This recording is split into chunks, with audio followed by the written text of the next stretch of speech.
A huge chunk of where we are missing the mark as being societally relevant is just the failure to recognize that people will have mostly an emotional or aesthetic reaction to the world around them before they have like a cold, kind of calculated information exchange kind of reaction to the world. Intellectual curiosity is a path to freedom in your life. Freedom to make the choices that you want to learn about new things that you want to learn about, probably to go the places that you want to go. Attention is the currency that really matters in the world right now. It's much more valuable than money.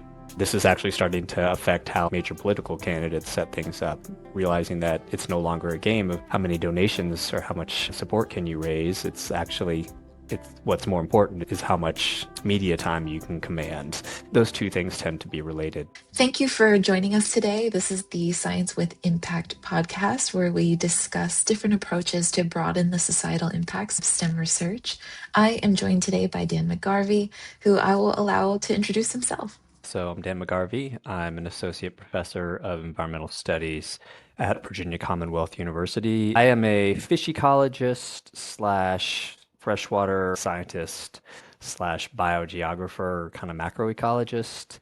Most of my actual science these days is geared more towards big data analysis and programming and modeling. I don't spend as much time in the field as I used to, but once in a while, I'm still able to do that. Why should our listeners, who are primarily research scientists and organizations looking to broaden their societal impact, tune into our conversation? Because it is one example, and this podcast in general is a nice collective of these examples of an authentically different way of thinking about how to have impact. So to be able to listen to these types of interviews, that's kind of a unique resource. So, how did you get to know me and Science with Impact? So I was referred to you by a friend and colleague, Checo. I met Checo many years ago through the Society of Freshwater Science, and he was one of the first people that was working on, diversity and inclusion within the society, and that struck me as important and amazing, and we sort of bonded around that and became friends, but we're also both, stream ecologists, freshwater ecologists. We've had the chance to work together a little bit over the years, and he spoke highly of his experience with your show and recommended me to come on. So that's the long and short of it. It makes me so happy when we interview one scientist and they recommend another. And I just feel like we're all growing this community of scientists who care about the impact beyond the lab. It's an honor to get to know you and get to have this conversation today. Dan, could you tell us a story about some of the impactful moments in your early life that led to you becoming a scientist? I guess I'll speak directly to the ecology. So my first mentor was Horton Hobbes III, and he's from a lineage, being the third, of men who have been aquatic ecologists in his family. And Horton's father was actually a very renowned, revered crayfish biologist. And so his son followed in the footsteps and was particularly into subterranean aquatic systems. He taught the basic limnology class that I took that really enamored me when I was in college. And it was just completely different than any other sort of educational experience I had had. It wasn't necessarily the topical information. I mean, that part was cool, but it was really the camaraderie and the adventure. It was the first time I took a class where we did multi-day trips, going to the field, collecting specimens, just traveling. And so you spend time camping with the other students and bonding in a way that I suspect is maybe not singular, but somewhat unique to ecology and the environmental sciences. And then just doing these amazing things like going caving to find blind crayfish in central Indiana and things like that. And that was pretty darn impactful because I was definitely on track to go to med school. Let's see, what would be another really impactful moment? I guess kind of the gist of what we'll talk about in this podcast is the chance I've had since becoming more senior level scientist or faculty member to work with underrepresented young scientists, students. That has been a lifelong itch of mine. But I have for a lot of years been disturbed, or at least uncomfortable. Maybe uncomfortable is a better word, or maybe disturbed is fair. But when I grew up, I went to high school in a very diverse urban setting. I grew up in Columbus, Ohio. I went to Walnut Ridge High School, which was part of the city school system, and I really thrived and excelled there. A big part of it was that I had a chance to sort of find myself being an underrepresented person and Asian in a way that I had not previously. And although that's probably somewhat typical of the high school experience, in my case, I'm pretty sure that I had opportunities by transitioning to a school system that was so diverse versus I had been raised Roman Catholic. And I'd gone to Catholic school where in reality there was no diversity at all for the first 8 years of school. And so that really shaped my lived experience and the way I look at the world quite a bit. So I went through this long training period once I got to college, and then going to do a master's degree, and then working for a few years, and then doing a PhD, and then postdocing. And through this slog that becomes, you realize you're approaching 10 years of training, I had sort of moved back into environments and spaces where, once again, there was very little in the way of any kind of diversity. And that always was a point of concern of mine. And so, being in a position as a professor where there are opportunities that you can create to try and reverse that trend or chip away at it a little bit, that has been very impactful. And to be honest with you, I'm kind of mid-career now, and I'm able to do these things now that frankly are, I won't say are more important, although you can probably guess where I lean on that, but are at least as important as the science that I do per se. How do you evaluate the relative importance of the different aspects of what you do? This is obviously very anecdotal, but my personal experience is maybe that we live in a time where there's an awful lot of scientific information just within the immediate kind of primary scientific realm. The number of peer-reviewed journals is growing rather quickly. It's not static or a receding thing. And you could do the math, and the amount of published science out there is accelerating. And that's great. But this is an anecdotal observation, but it seems kind of clear to me that that is not having a proportional effect on how the public reacts to what scientists think about the natural world and what we've learned about it. A kind of facile example is one of the most prestigious, important things I can do as a scientist is be an author or a co-author on a paper in Science or Nature, right?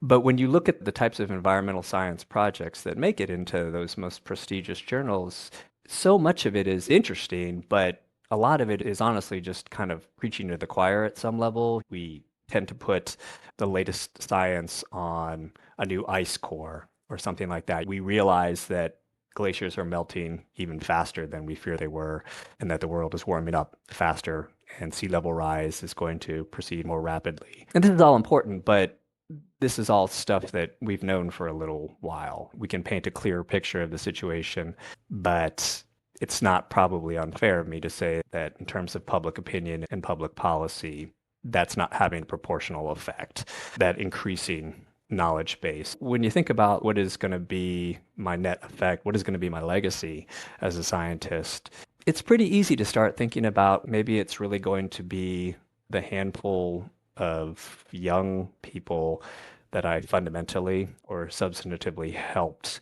make a career leap, get through one of the hard bottleneck stages of their training. That might really be where my life's work turns out to be the most meaningful. I've had good opportunities to do and publish research, and I will continue to have those for some time.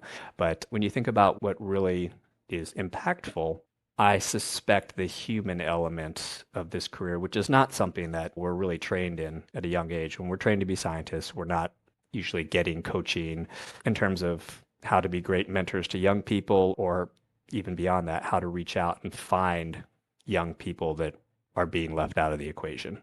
I'm hearing a lot of important words like impact and meaning.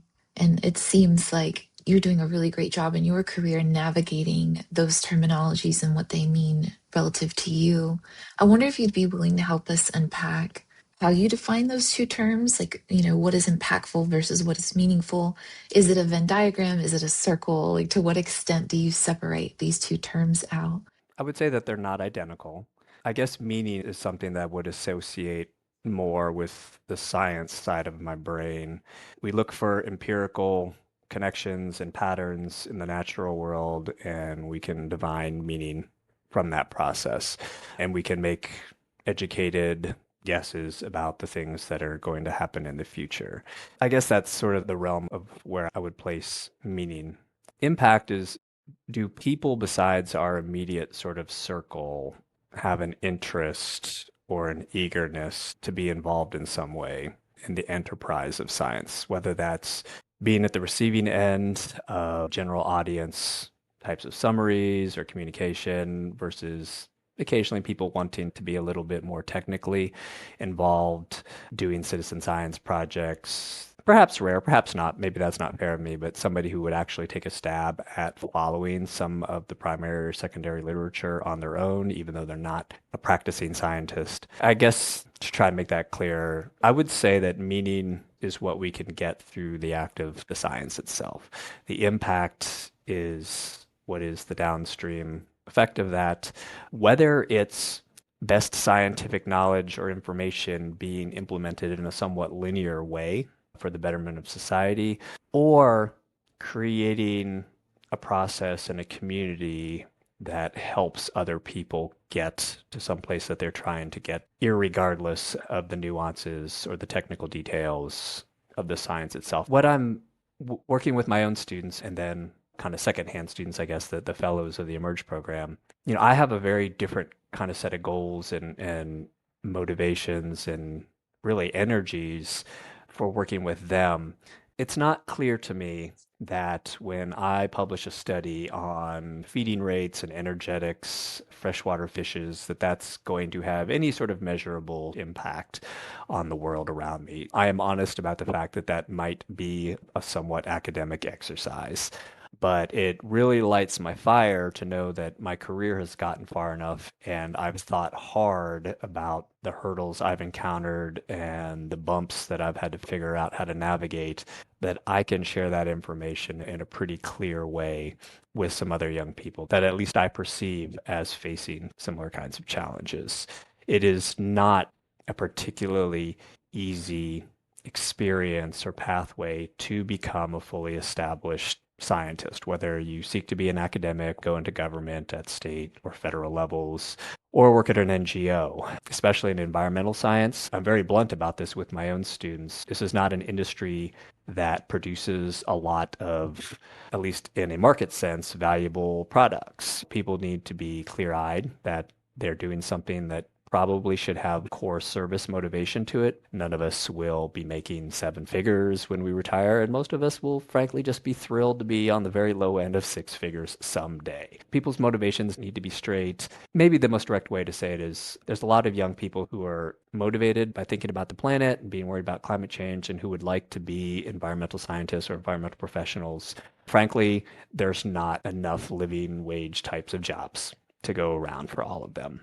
So helping the ones that really do want to do it and have the fortitude to stick it out through the very lean years at the front end of their career, I'm super motivated to try and help those ones. That's an incredible impact that you can have with that.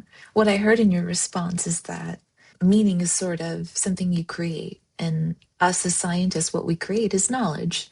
But creating that knowledge while fulfilling isn't necessarily where our impact is. Our impact is in how that knowledge is consumed by others. If it is consumed in the form of, well, there's a research article over there behind a paywall that I don't understand, then it's not being effectively consumed by those who can perpetuate that impact through policy or through their own careers. Is that a good summary? It is a good summary. And just to take it a little bit further, 5, 10 years ago, that would have been a perfect summary. But, at this moment, at least in the United States, and from what I've heard from colleagues and family members in other countries, the situation is not truly all that different a lot of other places. Maybe it's not quite as colorful as it is in the US at the moment, but a disinterest in science and a certain variety of anti-intellectualism is very much something that has grown and metastasized.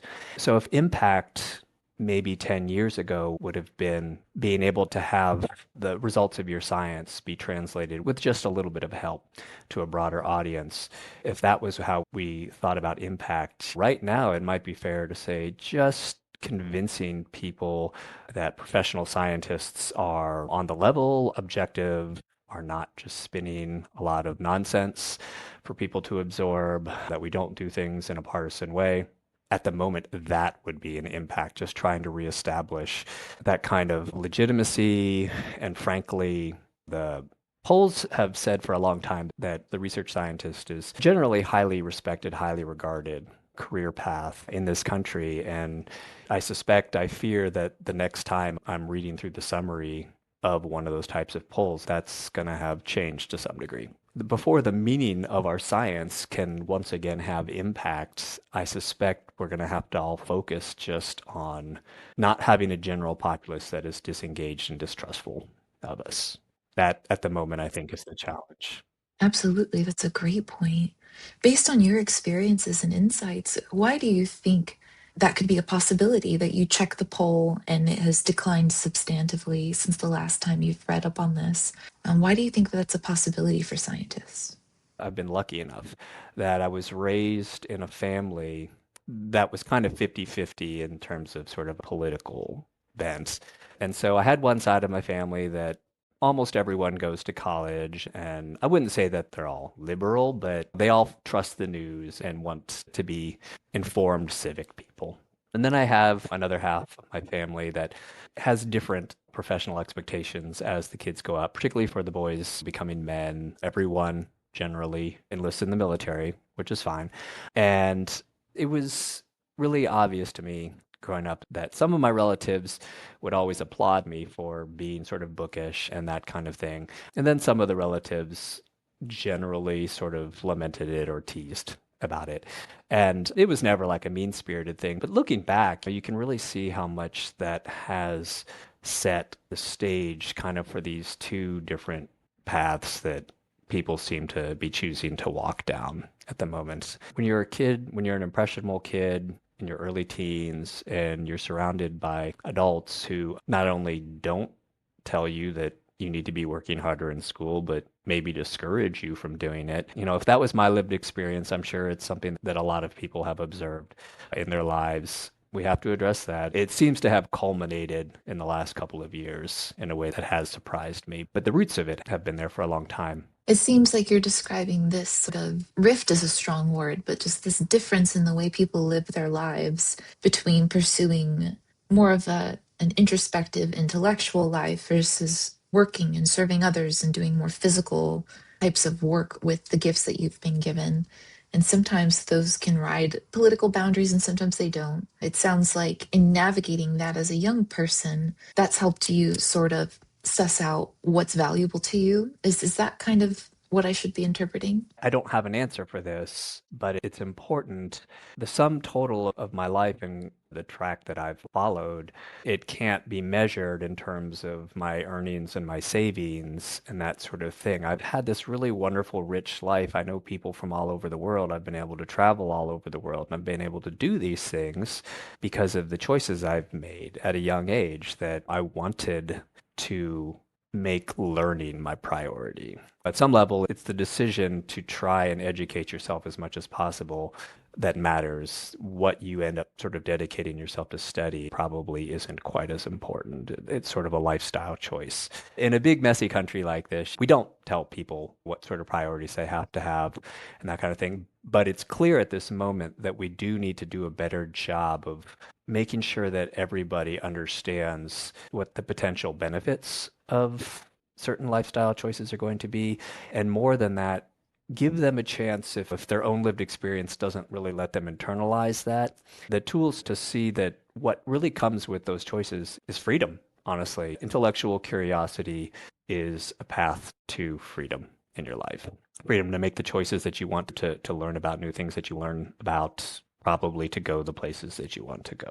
One thing I wonder in terms of scientists' perceived trustworthiness or value to society has anything to do with how we communicate with one another. I say that because I wonder if people who haven't internalized this identity as somebody who is intellectual, somebody who likes to read and likes to debate and likes to discuss, if they haven't internalized that, I wonder how they feel or if they feel excluded from these sorts of norms in academia that reward prestige. You've mentioned publishing in Science and Nature and the prestige that's associated with that. The jargon that we use and the complexity through which we speak to each other, I think, has the potential to exclude groups of people from being active consumers of the knowledge that we create and gaining access to it, especially if what we're writing is locked behind paywalls or behind ivory towers and are difficult to access.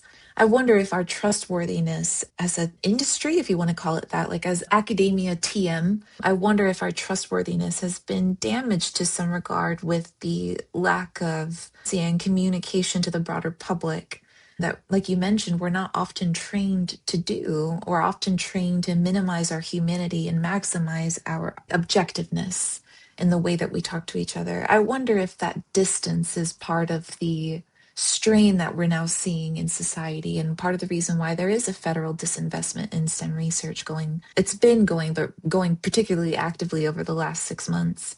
What's your perspective on that? You're absolutely right. And this is something that honestly, I think most of us have gotten at least a tiny bit of training in the course of going through college and perhaps to graduate school, is that we need to be conscious of how we communicate, and it needs to not always be this dense, jargon-laden sort of thing. And so we sort of intuitively know that. But clearly, it's intimidating for people who are not only not experts, but even within the realm of experts, there's a social pecking order, right? You know, you go to a conference and it becomes pretty clear pretty quickly that there's a certain seniority to certain scientists and less of a seniority to others. Most people sitting in a conference even are a little bit scared to like raise their hand and ask a question because nobody wants to sort of sound thick or just feel like they run the risk of embarrassing themselves in front of an audience. And so, of course, that's magnified dramatically when you're in a typical college classroom and you have a professor who has such a sort of an authority kind of position over the class. And it's so hard to get my student to raise their hand and answer a question. It doesn't matter when you're, most of the time, I tossing them meatballs, just trying to sort of get that engagement and assuring them, I'm not trying to jam any of you up. You know the answer to this. Let's just have the conversation instead of you listening to me for the next hour. They at least kind of have a hall pass to because they're students in the class, you know, and they have prior information. They come to the class presumably with having done some of the reading and being able to build off of past lessons. And it's hard for them to feel brave enough to speak up or engage. So I'm sure that for the general public, it does not feel welcome to ask questions. And there are wonderful counterexamples to that. Probably most large cities or even mid-sized cities at this point have some kind of like a science pub event or something like that, where a handful of brave, very curious people will go and listen to mini talks from college professors and that kind of thing and have a nice kind of social nexus there. But on the grand scheme of things, there aren't very many people partaking in those sorts of activities. The numbers are pretty small, and it probably needs to be one of the top priorities for the scientific enterprise to dramatically scale up those kinds of interfaces. And so thinking about impact, yeah, I don't think it would be unreasonable to say that if traditionally your career priorities, I mean, things that have to be done to meet your annual review expectations have been maximize publication, maximize grant dollars, and if you do a little bit of outreach, we like that, but it's certainly not going to hurt you if you really haven't done much or any. And to authentically change those priorities would probably be a very healthy democratic thing. And obviously, other people have said that that needs to happen, but making it happen is a different beast. Dan, can you please share more about the specific strategies and activities that the Emerge program uses to build community, increase scientific integration, and foster senses of purpose and belonging amongst unrepresented students? We are basically using a combination of 5 activities to build or reinforce 3 goals. The first one is we want to increase self-efficacy in the Emerge Fellows, and that's pretty straightforward. We're trying to give them new technical skills to increase their self-confidence. Science is a very technical field, and it is difficult to know everything that you're supposed to know and learn all the skills that you're supposed to acquire. We try to help them build or reinforce science identity. Do you see yourself as a scientist at a deep level? So, irregardless of your performance metrics or your grades, deep down in your gut, do you feel like you belong where you are? that you're a part of this professional community. And then the third target is a sense of shared values. We want people to understand that they're doing important work, that they're not just purely academics, that they are serving their communities at some level by virtue of doing the work, doing the research. Building those three things up, self-efficacy, a sense of science identity, and a sense of shared values, those are the main goals in the Emerge training. We do annual cohorts, and the first big activity is that we bring everybody together to spend several days. We call it what we loosely call a river trip. It doesn't necessarily always entail paddling on a river, though sometimes it does. But the point is to get the new cohorts together for a few days in some sort of location that's kind of removed from home in the city and some of the creature comforts, but not so far removed that some of them feel uncomfortable. We've done paddling on rivers. We did the Delaware River one year. We did the Paramarquee River in Western Michigan one year, and that was a great trip. And those are a combination of camping and staying at research stations and that sort of thing. And then some years, the logistics just haven't been particularly amenable to actually being on a river. And it's been enough for us just to be somewhere amazing that we can be together and really get to know each other. And the whole point of that is to break down all of the uncertainty and the awkwardness that comes with being suddenly dropped into a group of 20 peers. We've been pretty successful with that, and we try to make them into a team. And then immediately after that, the location of that river trip every year is somewhere within the vicinity where the annual meeting of the Society for Freshwater Science will be. We bond, we spend a few days together, and then we all go to the annual meeting. It's a much more comfortable experience. It's a much more enriching and frankly fun experience to go to your first big science conference, or maybe your second conference or something like that. But to go to it with a team, a big group of friends, to have people that will make absolutely certain that you don't have awkward, completely alone type moments at the meeting, that you'll have a support group when you give a presentation, that every night of the meeting you will have people that are asking if you want to go out. Do you just want to have dinner and have a quiet evening? Do you want to stay out all night and dance? Whatever you want to do, your people are going to be there for you. And then in the fall, we bring everybody together for the first of two technical workshops. So the first one is always a data analysis and programming workshop where I do 3 days of lessons on statistical programming. And we work pretty much exclusively with data from the National Ecological Observatory Network. NEON is sort of a partner of the Emerge program, and one of our advisory board members is NEON staff. The philosophy to those is I build lessons that I try to make sure are going to be sort of like premium data analysis skills, stuff that the average master's student probably isn't going to get classwork, but is very much contemporary and relevant to science, a lot of freshwater ecology. And the goal there is not to try and lead them to master some of these new skills. That would probably be a completely unrealistic goal. When I teach multidimensional scaling and network analysis and things like this is stuff that we can't learn in 3 days when we're enrolled in full semester long classes. But the goal of those is to convince the students that this stuff is not quite as scary as it probably had seemed previously. With some guidance, they are capable of doing it. After the workshop, I want them to feel like even 6 months or a year later, they may not remember exactly what we were doing. At least it won't seem like they're completely stonewalled when they see it again, and they'll have the confidence to say, I figured this out once, I can figure it out again. And on top of that, I have a network of friends and even a couple of professors that I would be comfortable to send an email or ask for a Zoom call and say, I'm going to try this for my own stuff. Would you help me? And as I was saying, in our earlier discussion, that's its own kind of victory. Even having the students or the fellows just truly be comfortable and not scared out of their minds to ask for help. I think we've done a pretty good job with that. And that's one important set of technical skills. But more than that, it's hopefully a source of empowerment for them to be able to learn the stuff that's showing up in a lot of research papers. In the spring, we do a second 3-day workshop where we focus on visual communication. So I have some training in graphic design, and we teach them some of that. And we use the open source alternative to Adobe Illustrator. We work on designing logos. We try to make sure that their slide deck or their poster at the next conference they go to is really eye-popping. That's a very different side of your brain than the data analysis workshop, but it's an awful lot of fun. There's a lot of giggling during the visual communication workshop. We stepped through some really basic graphical design concepts, starting with color selection and typography and font selection, and then showing them some of the tricks that these digital tools offer to make really sharp looking graphics and layouts. That's not something that most of them will have access to in terms of some sort of formal training in their school programs. I know when I was a student through undergraduate, master's degree, and a PhD, I never had a chance to take a totally dedicated class in design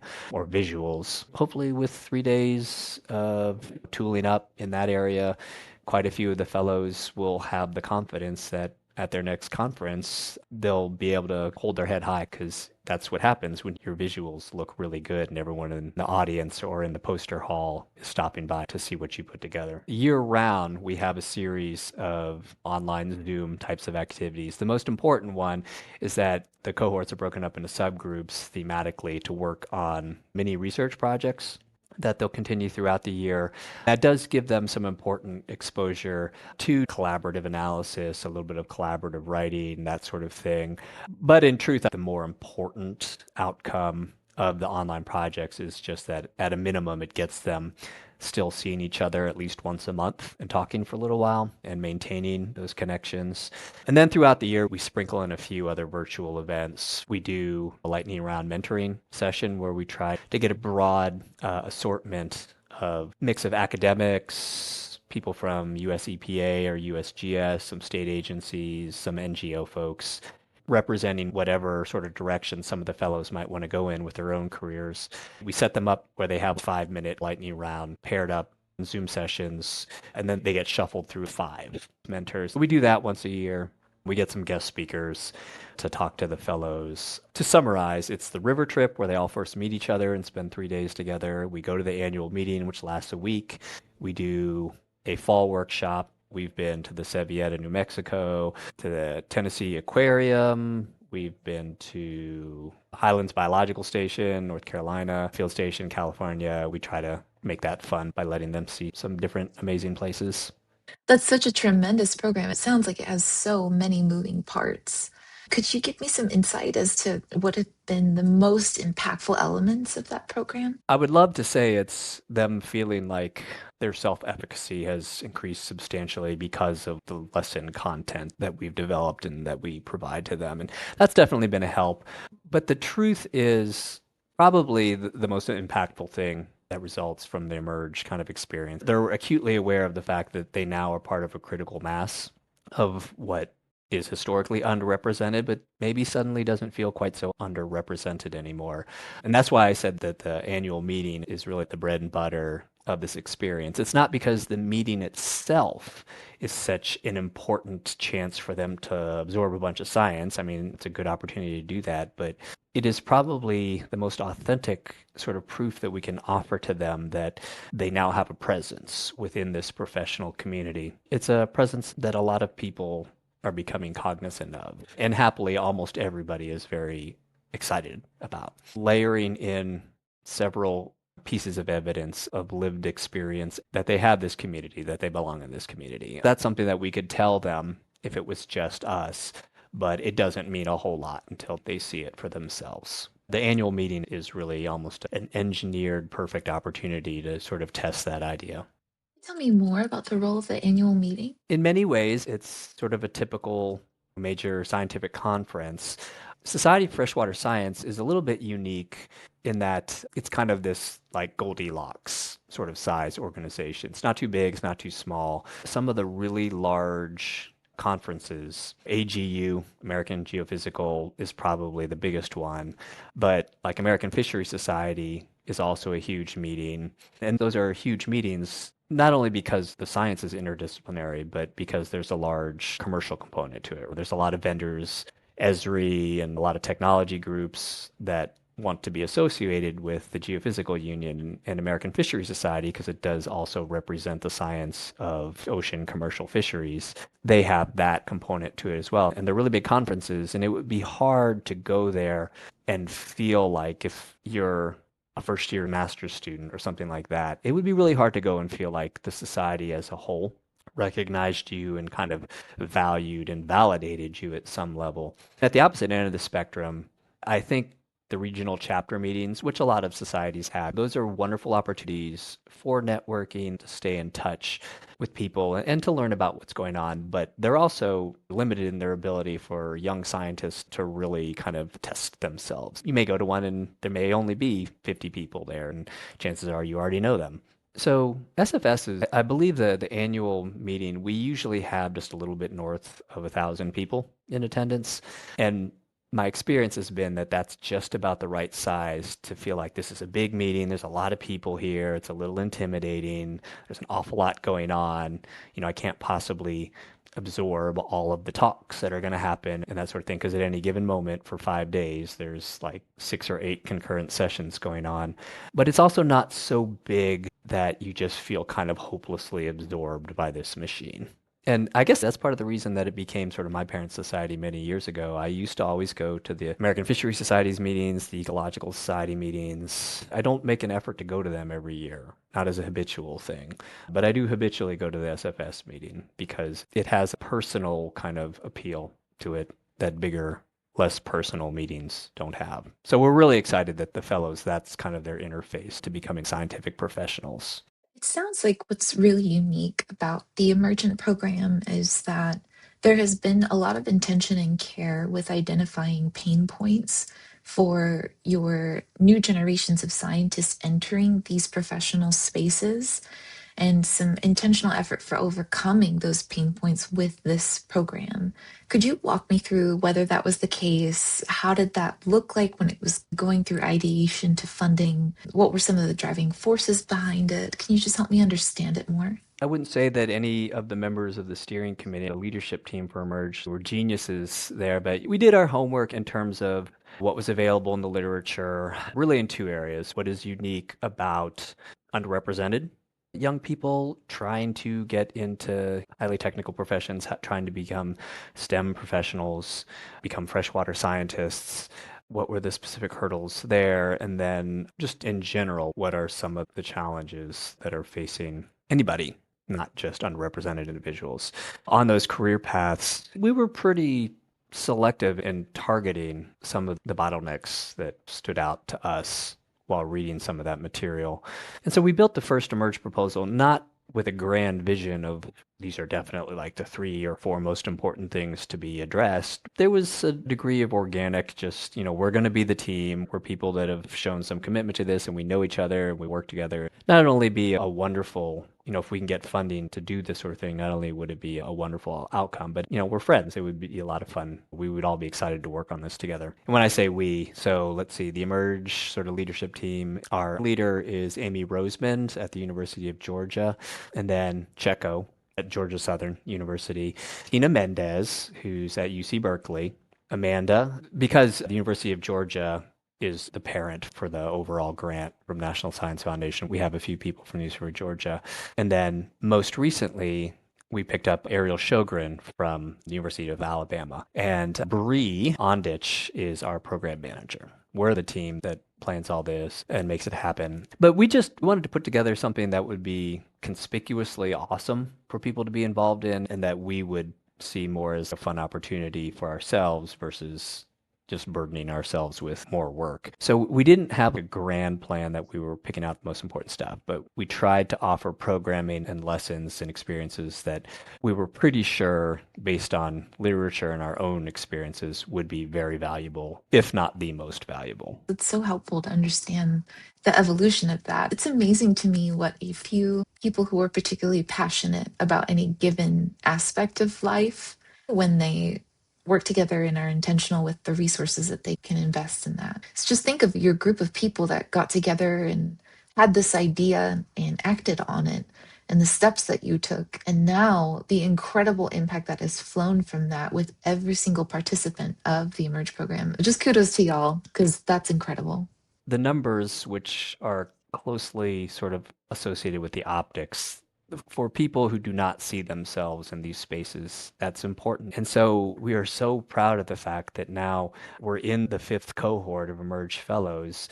And for the last 2 years at the annual meeting, we really have the sum total of merge associated people, it's between like 8 and 10% of the people that come to the meeting now. We've really actually won at that numbers game because, I mean, honestly, like if we could get 25% of the meeting as historically underrepresented people, then at that point we're getting kind of close to saying maybe the label underrepresented won't really be relevant here any longer. And that's the goal, right? In terms of alumni who have participated in the Emergent program, how have you been able to empower them to continue building community beyond this experience? The most substantive direct answer is that they did form their own sort of alumni group. That is somewhat parallel to the larger Emerge program, but they call it STREAM. I did look this up to make sure I would remember what STREAM stands for. It is the Scholar Team for Research Engagement in Advancing Minority Voices. I'll go ahead and I'll read you what their sort of casual mission statement is. They have a website. At our core, we are simply a group of buddies who want to explore and strengthen the freshwater science community while sharing knowledge and successes. Several of us are first generation scientists with small to non existent scientific network and support groups.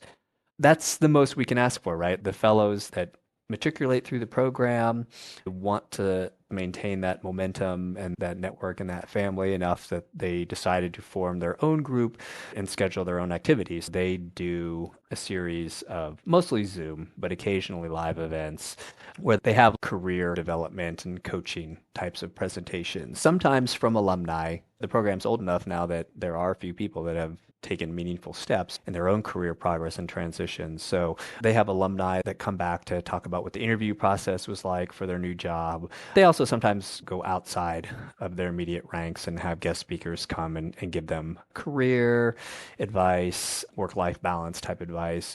And then once in a while, especially if we can coordinate it with a live event like the annual meeting, for example, one of the students that took to the design training offered a workshop in business card designs. Everyone kind of worked on a logo and put together a business card and hand those out for people to take to the annual meeting. They have some pretty cool, not expensive types of activities that they do. They've been able to drum up a little bit of funding. I am trying to figure out at the moment if there are viable pathways to help them have access to a little bit more funding. The flip side of it is I won't be surprised if at some point they just take it upon themselves to secure, if not major funding for those activities, at least somewhat ongoing modest funding. That would be wonderful. And maybe that's one of the things that I'll think about in the future being able to offer is training in grant development. I'm an okay scientist. I hit my targets in terms of the publication rate that I'm supposed to. At least most years I do, but I really like developing narrative. Writing in general is like my main skill. So I've taken that and that's paved the way to a science career for me. But I've mostly been successful because fortunately, most of what we do as scientists is right. That would be a good use of my time to figure out how to help train them for grant development. I wanted to ask you more about graphic design, data analysis, communication. We can approach this as like, what are some surprising trends that you're noticing, or something that you weren't expecting to be challenging, but was some sort of breakthrough realizations that you've had in those spaces. You can navigate that however you want to, but I'm just laying all that out there for you. I guess maybe I'll speak to the design a little bit.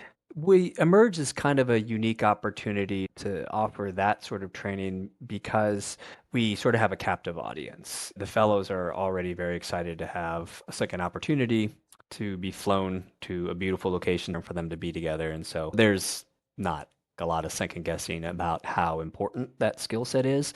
In the course of my normal work, I teach a semester long 3 credit class in visual communication of science, applied graphic design for scientists, basically. In that situation, it's not a captive audience. And it's actually been more of a struggle to convince people that is really something worth a chunk of their life and time to learn. And I haven't quite figured that out yet. I guess maybe it's logical because in grad school, you're typically pretty freaked out about trying to learn all the technical stuff you're supposed to learn, and you tend to feel rushed for time. So maybe it's natural that large numbers of students wouldn't feel they have bandwidth to pick up graphic design skills. This has the potential to actually be one of the more valuable things you can learn. A, because it's novel. Let's just be honest about it. Relative to the competition, it's your peers, your generation, it's all these things, but it's also your competition.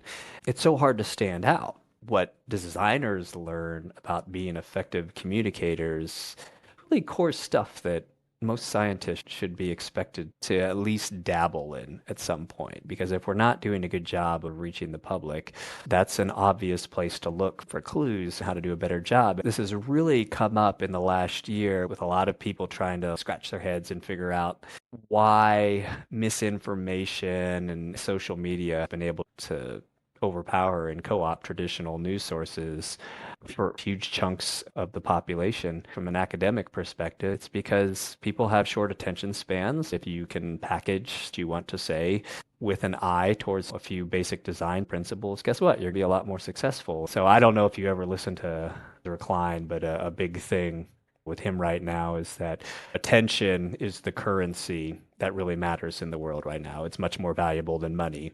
This is actually starting to affect how major political candidates set things up, realizing that it's no longer a game of how many donations or how much support can you raise. It's what's more important is how much media time you can command. Those two things tend to be related. I try to teach the students that it's not just about you having a slightly more colorful, slightly more aesthetic presentation than other people. Once you do this, once you put together a beautiful poster and you win the best student poster award at the annual meeting that you're going to, at that point you'll really understand the important thing wasn't that you got that one recognition. It's that your confidence went up an order of magnitude when you experienced what it feels like to have all of the eyes on you, actually paying close attention. And honestly, people probably coming up to you after the fact to compliment you or ask you, how did you put that together? What did you use? Maybe one of the most meaningful kinds of breakthroughs that I've had is I now kind of have like a separate little email box where I file away all the messages I get from past students, whether it's students at my university or Emerge fellows, saying, hey, I did get an award for my presentation, or just like, I put together this really amazing slide deck and I just felt so good about it. And that kind of feedback as a teacher, that's the most important thing we can get right. But I did have one student, Taylor Woods. She was my master's student a few years ago now. She's since completed a PhD and she's a USGS scientist now. But she really drank the Kool-Aid on the design training in a way that no other young person I've tried to teach or train has. She really took to it, and to the point where it became like a hobby and just kind of part of her lifestyle. She would develop infographics for things that she's really into baseball. And so she did cool infographics about baseball teams. But she developed kind of a reputation over a couple of years for having like the best looking visuals of any student, like at the annual meeting she would go to. And that actually resulted in her being asked to give a plenary style talk at the SFS annual meeting one year. That's a real kick in the pants. At the meeting one year, the first time that she took a really colorful, very carefully prepared poster. And when the work part of the day was mostly over, I was sitting at a bar by myself, and two young guys came and sat down a few seats down from me, and they started up this conversation, and they were basically criticizing the woman that had the really fancy infographic poster, and they were sort of just exchanging these digs on it, and like they don't understand what the point of a science poster is, and yeah, it's not to create an infographic, it's like to communicate your methods and whatever clearly. And I knew exactly who they were talking about. And in fact, I even started texting my student while they're doing this. Like, you're not going to believe this. These two guys are sitting here talking about your poster. But the real take home is that what she had created was so effective and so thought provoking and so unignorable that here's two people, like when the workday is over, expressing implicitly their insecurity. Is this what we're going to be expected to create like in the future? At some level, that was like, wow, that's honestly the highest recognition that Taylor could have gotten. Not that somebody complimented her, but that somebody said, like, you've given me existential anxiety because, yeah, we're at the same career stage and now I feel inadequate. The goal of teaching people that is not to make others feel inadequate, but in its own kind of twisted way, like, that is one way to look at it.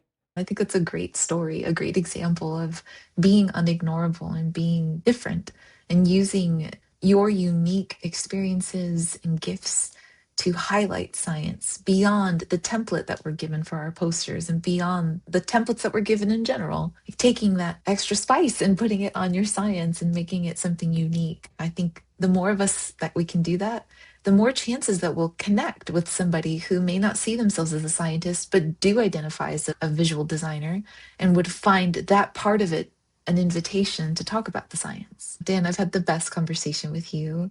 As we close our podcast for today, we have a question for you from our past guest.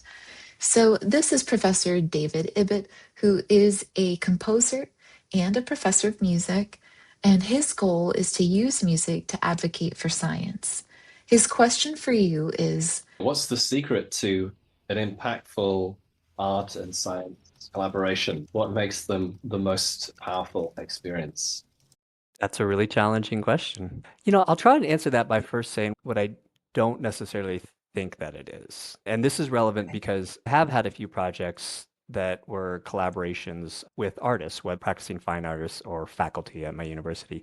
And sometimes there is a tendency to think or to want to believe that an artistic sort of perspective or set of eyes lets us understand data better. And I'm completely open to the idea that that may be true, at least in some circumstances.